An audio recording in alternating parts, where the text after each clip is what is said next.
We have got NFL football. The Lions taking the opener from the Kansas City Chiefs. Our thoughts from that game on the kickoff Thursday nighter. Joe Burrow and Nick Bosa, huge new contracts as we make picks for week one on today's Peacock and Williamson. NFL analyst Brian Peacock and former NFL scout Matt Williamson bring you expert NFL analysis every day in less than 30 minutes. Get an inside look into the NFL on the field and in the front office. With elite breakdowns, next-level analysis, and in-depth information only for the real NFL fans. This is Peacock and Williamson, and it starts now.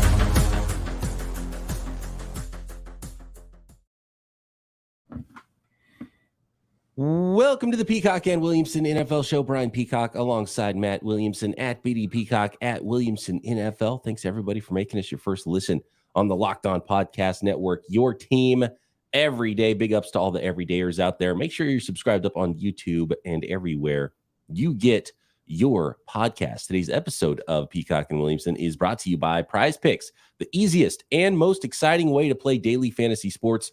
Go to prizepicks.com/LockedOnNFL. and use code, all lowercase, Locked On NFL for a first deposit match up to $100. A lot of prize picks cash to be won in from that Thursday nighter, Matt. The Lions beating the Kansas City Chiefs narrowly on Thursday night, 21-20. And I think the immediate big takeaway there is the Chiefs missed Travis Kelce a little bit. And remember when we were previewing this one yesterday, Matt, we asked the question, or I asked you the question, if you could only choose one of them, which would you rather have on the field for the Chiefs, Chris Jones or Travis Kelce? And I think you were right. I think the answer might be Travis Kelce looking at their offense in week one. Yeah, my thoughts on it were at the time, and this is some hindsight, obviously, is if I have Kelce, I'll probably get to 30. You know, we always do, and that at least puts a lot of stress on the opponent, and we'll see what we can do on D. And frankly, Kansas City's defense, I thought, played very well without Chris Jones. I didn't quite see that coming, but some of my main takeaways from this game were resiliency from this young Lions team. I mean, I think this is a very good win from them, and I said the word young on purpose because this year's draft class, you know, Branch, Gibbs, Laporta, Campbell, last year's draft class, Hutchinson, even Penei Sewell. I mean, like these early draft picks they've used lately are really looking like foundation players. And that's, I think, the most important takeaway from this. And this is a physically and mentally tough team to win this game on the road. Now, that being said, late in this game, I sent a tweet out saying, the Chiefs wide receivers are double agents. I mean, I'm not sure which payroll they're on. Like, they look like they're running wrong routes, no timing and rhythm. They had 7 wide receivers active for this game, just trying to find an answer, and none of the 7 were helpful, in my opinion. And drops and tip balls that end up in pick sixes that makes Mahomes look bad. And, you know, it's worrisome for the Chiefs. Yeah, we got to figure out a way to put that stat on a receiver. With that picks, right? Because that was 100% on Kadarius Toney and not Patrick Mahomes. Is Kadarius Toney the least reliable player in the whole league? He's not so he's not even a wide receiver. He's not even a wide receiver.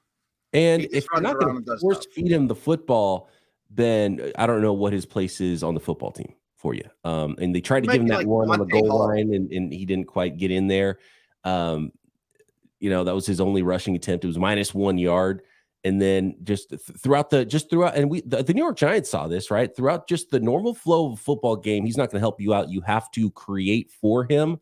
And I actually put him in my fantasy league that I had drafted Cooper Kupp. And since he was out, Kadarius Toney went from my bench to my starting lineup because I thought, well, no Kelce, this is a perfect opportunity. They've got to create some offense, and they're going to give him the ball in all kinds of different ways. And, you know, he was targeted 5 times. In fact, I think that was the most highly targeted player in the passing game. There was 5 targets for Toney, 5 for Noah Gray in place of Travis Kelce, and then 5 for the rookie Rashee Rice. And Kadarius Toney got 1 catch for 1 yard, pick 6 and then 1 rush for minus a yard. And so it was just nothing to show for Kadarius Toney's appearance in that football game. And Rashee Rice, he came out feeling good about Rashee Rice in that game, but he didn't look like dynamic or anything. He did have the touchdown catch.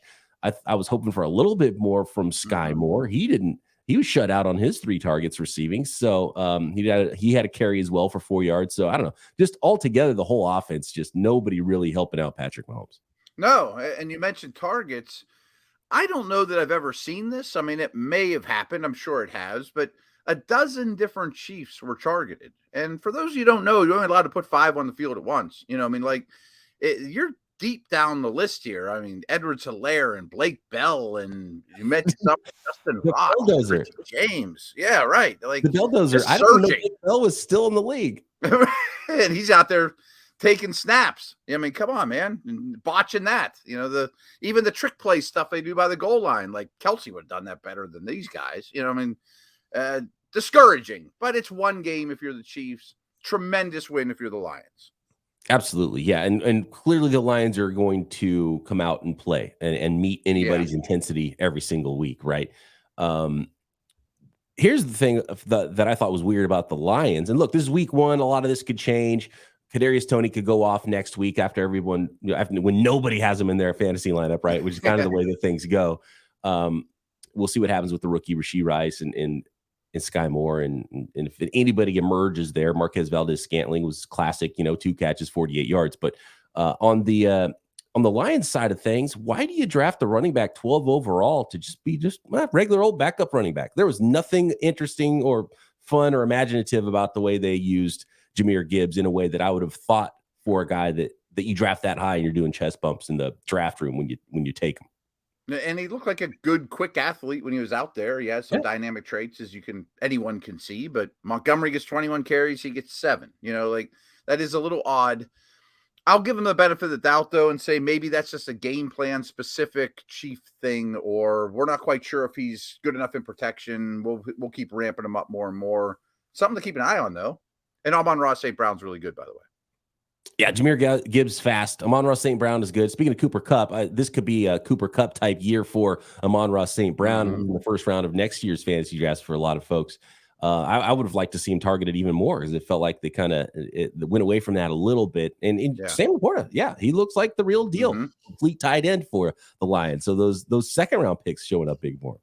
Absolutely. So again, such an encouraging win.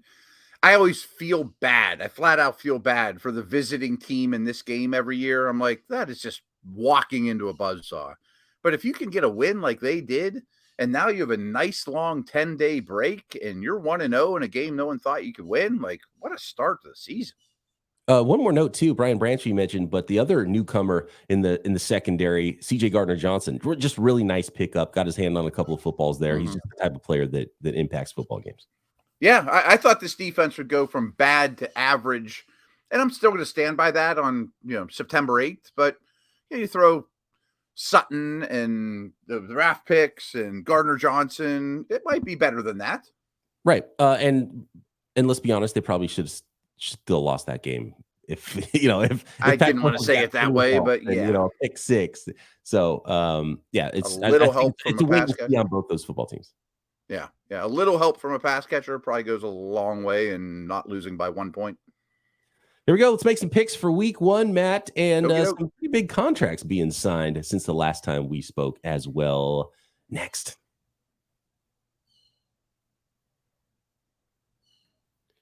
Today's episode of Peacock and Williamson is brought to you by Nutriful.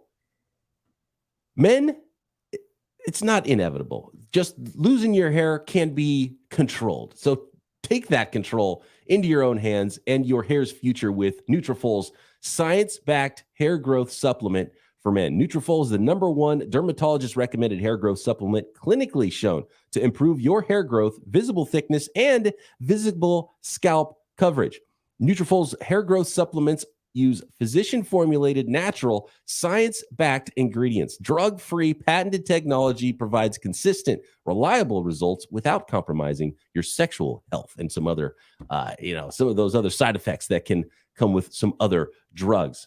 This is drug-free patented technology. Go to Nutriful.com/men to take their hair health wellness quiz, identify causes of your thinning hair, and Nutriful will give you a personalized plan for better hair health through whole body wellness. Nutrifol supports healthy hair growth from within by targeting root causes such as thinning, stress, hormones, environment, nutrition, lifestyle, and metabolism through whole body health. Take a first step to visibly thicker, healthier hair. For a limited time, Nutrifol is offering our listeners $10 off your first month subscription and free shipping when you go to Nutrifol.com/men and enter promo code LOCKEDONNFL. Find out why over 4,000 healthcare professionals recommend Nutrifol for healthier hair. Nutrifol.com/men. That's Nutrifol, spelled Nutrafol.com/men and enter promo code LOCKEDONNFL. That's Nutrifol.com/men, promo code LOCKEDONNFL.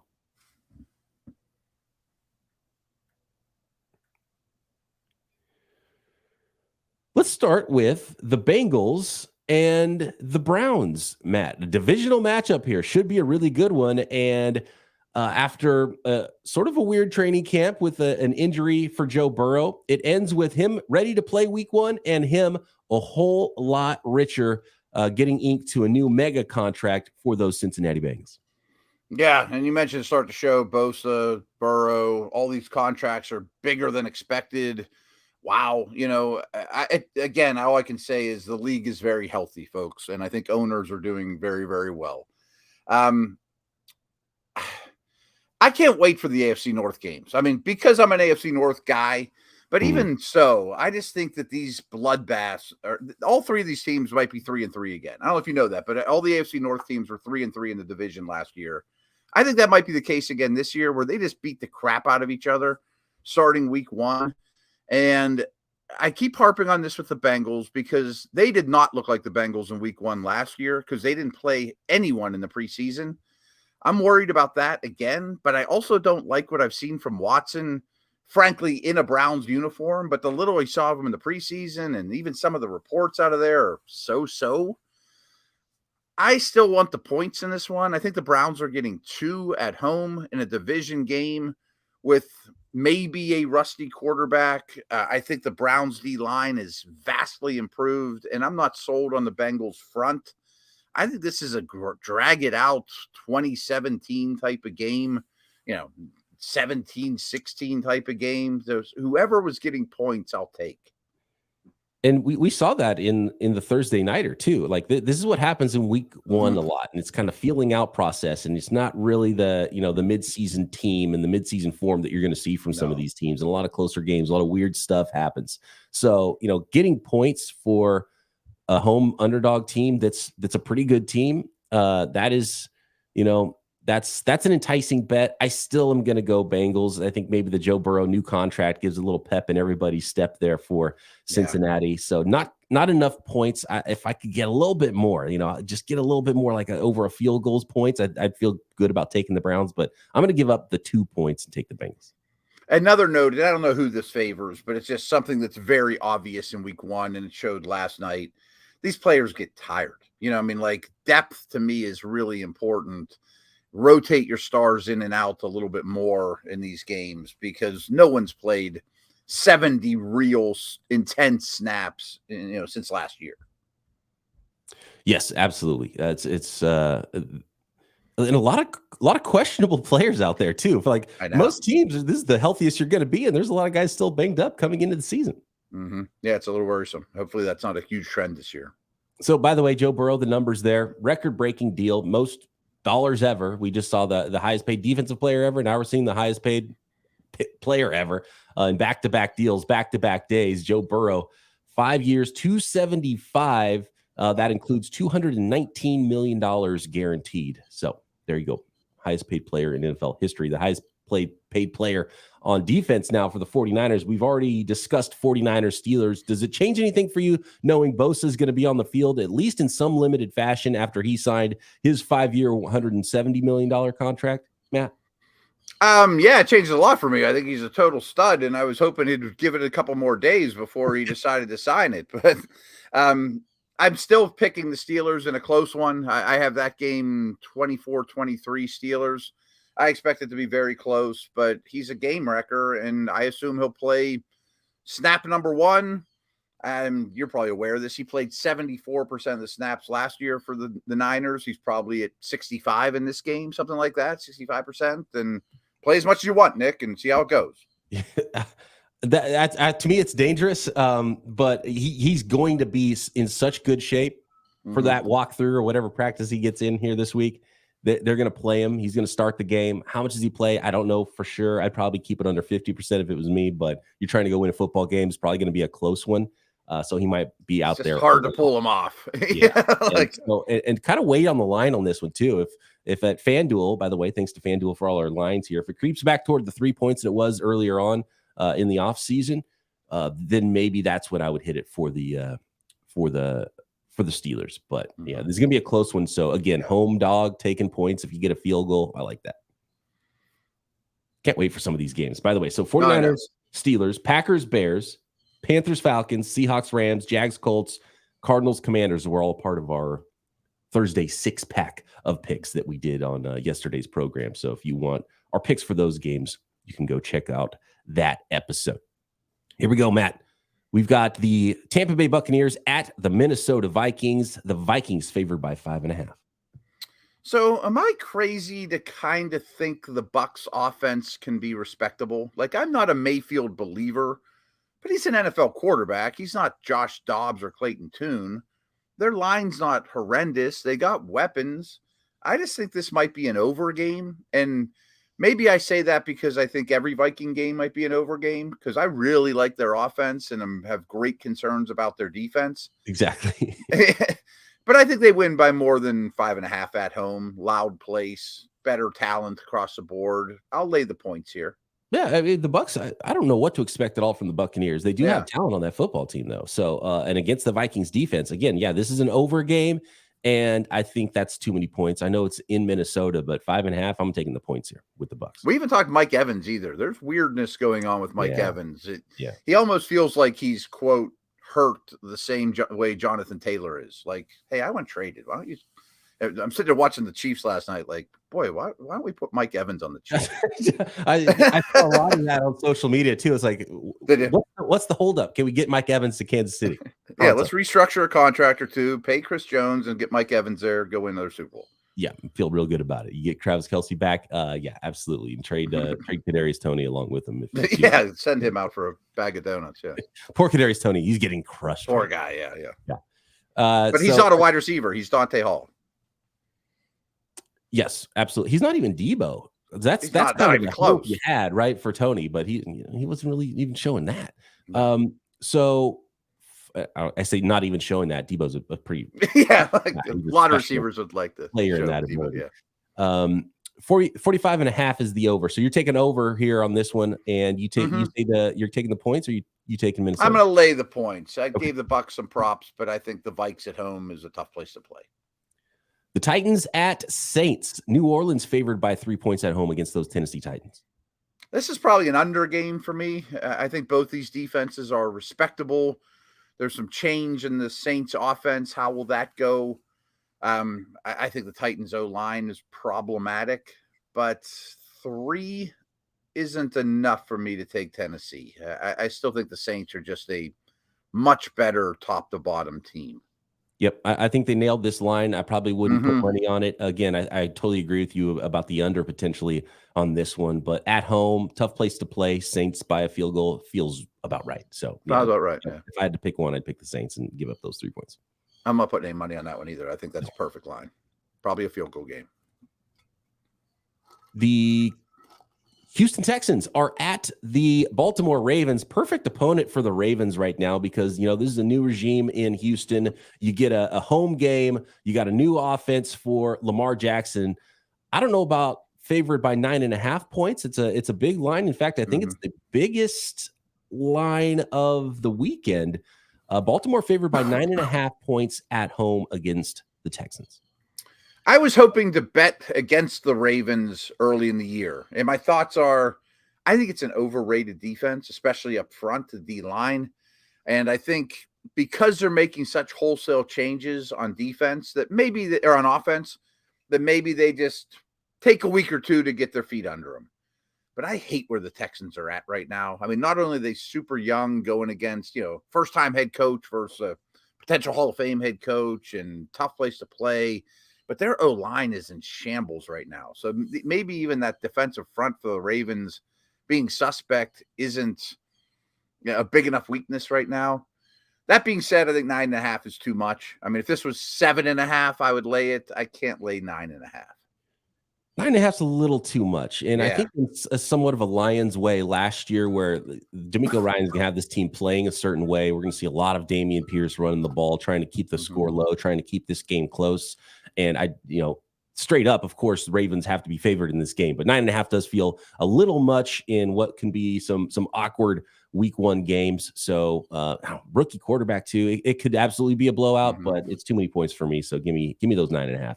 Yeah, that's a lot. All right, next, we got a whole bunch more week one games to make picks for. Football's back. I love it. Next.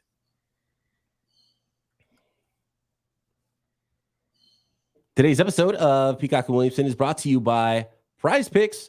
Daily fantasy made easy and made about as fun as you can get. PrizePicks is the most fun you will have this season. You can win up to 25 times your money, by the way, with PrizePicks. All you do, it's super easy. You just select 2 or more players, pick the more or less on their projected stats, and place your entry.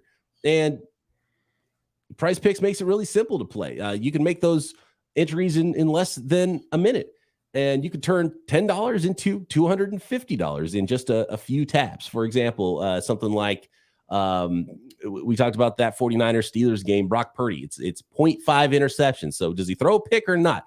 More than, he will. Less than. Yeah. And so I like the more than on that one with Brock Purdy. He's a squirrely guy out there. So week one, we'll see. Mika Fitzpatrick's going to be laying in the weeds. Aaron Rodgers, more than 3 passing touchdowns. Justin Jefferson, more than 100 yards. So that's the way you play, more than or less than the projected stats, and win up to 25 times your money if you hit all 5, or you can just pick 2 and make it a little bit easier on yourself, but not as big of a payoff. Go to prizepicks.com/LockedOnNFL and use code LockedOnNFL for a first deposit match up to $100. That is prizepicks.com/LockedOnNFL. Use promo code LockedOnNFL for a first deposit match up to $100.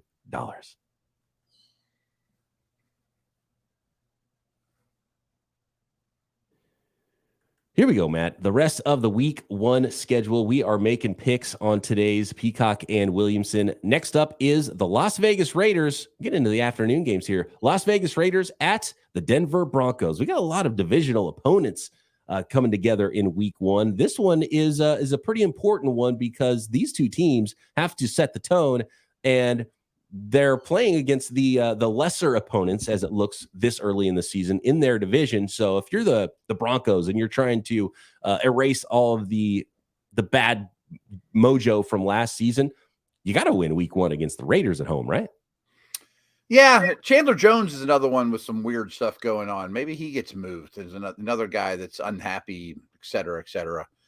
3.5 is a good number, but man, back to what I said about fatigue. I always bet Broncos at home week 1 and 2. I'm not sure I'd actually put money on this because I think 3.5 is the right number, but I would definitely take the Broncos. I think conditioning is very, very real early in the season. I don't care about heat, but I do care about altitude for this game. And frankly, I think the Raiders defense is pretty bad. Yeah, the Raiders aren't going to be worried about the heat. They've been practicing in 100-degree heat over there some days. So I think it's 84 degrees in Denver. It looks like Sunday, but the altitude. And so that's another little extra advantage, especially early in a season for a team like the Denver Broncos. 3.5, it is a really good number, but I'm still taking Denver in this one because I don't have a ton of faith in those Raiders. But I am interested to see what Jimmy G looks like in Josh McDaniels' offense there. Yeah, I think those two will be fine together. I think Devontae will have nice, year overall, all that good stuff. But I think Denver's solid on both sides of the ball and at home and should wear you down on the ground. By the way, Patrick Surtain versus Devontae Adams is going to be a fun one. That's one of the best one-on-one matchups we're going to get this weekend. I was listening to Cecil Lammey on the Football Guy podcast, and he kind of does what I do with the Broncos. And he says Surtain takes that one to the next level of personal. You know, like how the Lattimore Evans thing is. Yeah. That Surtain Adams one is like a similar rivalry, at least in his eyes. Love it. How about the Philadelphia Eagles at the New England Patriots? Philly on the road, favored by 4.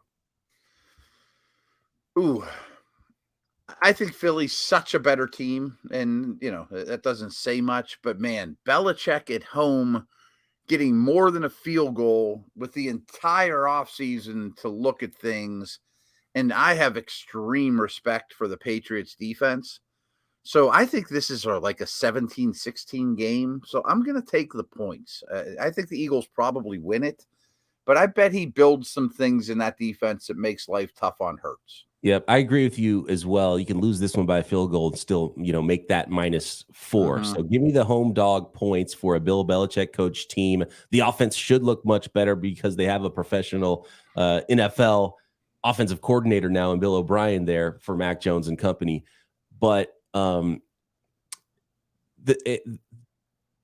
Eagles have a new coordinator on both sides of the ball. So does that hurt Bill Belichick in a way because he's prepping for something that might look a little bit different this year than it did last year? I don't know. I mean, I think the Eagles have a fair amount of change. I just don't know that if I'm the head coach of the Eagles, I want either coordinator to make sweeping changes. Work pretty well. I don't think all of a sudden you're going to change things dramatically. And I don't know that the Eagles will be able to play with a huge lead too. I mean, I'm not making fun of your Niners, but studying the Niners, the Eagles and Niners, boy, they played with a lot of giant leads going into the second half to just really rack up sack numbers, especially the Eagles. I think this one will be close that they won't be able to get to that point. Yeah. Here's the strategy. Don't get down in the first half. So they're just running all over you in the second half. Yeah. Here's a good one. We got Tua versus Justin Herbert. The Miami Dolphins at the Los Angeles Chargers. Chargers at home favored by 3. Chargers defense gave, I don't say a blueprint, but they kind of were really physical with Tyreek and Waddle late in the year last year. They had a unique game plan for the Dolphins, and people started copying it. And I think the Chargers are, frankly, the more talented team. This is a good line too, though. I mean, I'm sure Miami fans will travel. Chargers home field advantage really doesn't exist. I'm going to lay the points, though. I'll give you 3. I like where the Chargers are at right now. I'm wait and see mode on the Chargers. I actually like the Dolphins a little bit in this one, and I'm going to take those 3 points. Cross-country trip I don't love, but I think early in the season, fresher legs is not going to be that big of a deal. Agreed.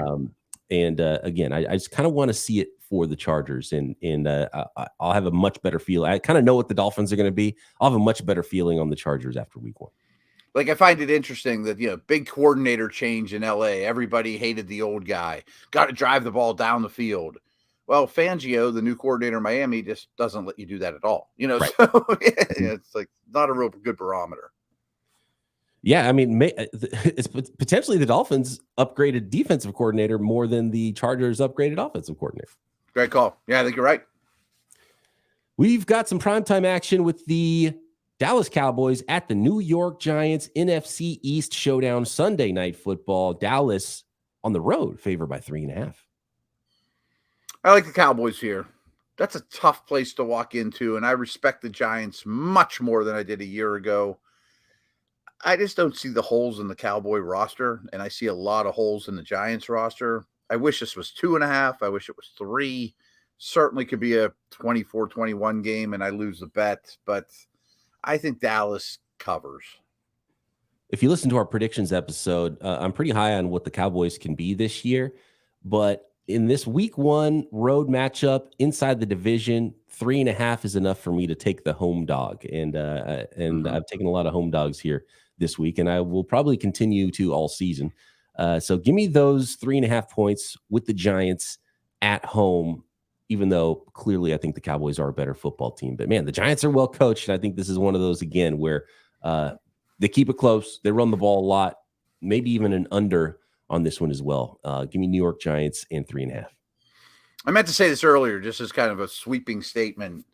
these road dogs you keep taking, I respect that point of view. I think I'm wrong for not leaning on that more, especially early in the season where weird stuff happens.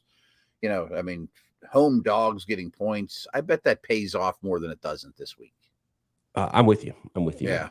So just, I don't know why it took you this long to start. Right to say, come on, this podcast. We've been doing it together for years. You just now realize. So I meant the last 2 days. I wasn't going that far back, but that was fair enough. Monday nighter, the Buffalo Bills and the New York Jets. So much Jets hype coming in. The Hard Knocks team, Aaron Rodgers. But it is the Buffalo Bills that are favored by 2.5 in this one on the road. Give me the home dog. I have this new theory about taking home dogs, especially division games week 1. My worry here is the Bills, I think, are the better team. I picked them to win the division, but not by leaps and bounds, of course. I don't love where the Bills O-line is right now, and I think that Jet D-line is 8 to 10 guys deep, whoever they're just nastiness and waves of hockey lines that should stay fresh and just rotate them all game long. And the hype is going to be insane for Rodgers at home Monday night. I mean, I'm sure the Bills can withstand that type of hype, but giving me points at home in a division game, home dog. Jets fans are going to be losing their minds. Yeah. How about this for a matchup? Sauce versus Stephon Diggs. Mm-hmm. And so if you're able to, limit the best weapon for Josh Allen, get a little pressure on him, can he make some mistakes? I love this one. Again, home dog. I learned this one from my good friend, Matt Williamson. The home dogs pay off sometimes. So it's only 2.5 points. Good strategy. Give me the Jets. Give me the Jets straight up, man. Not bad call.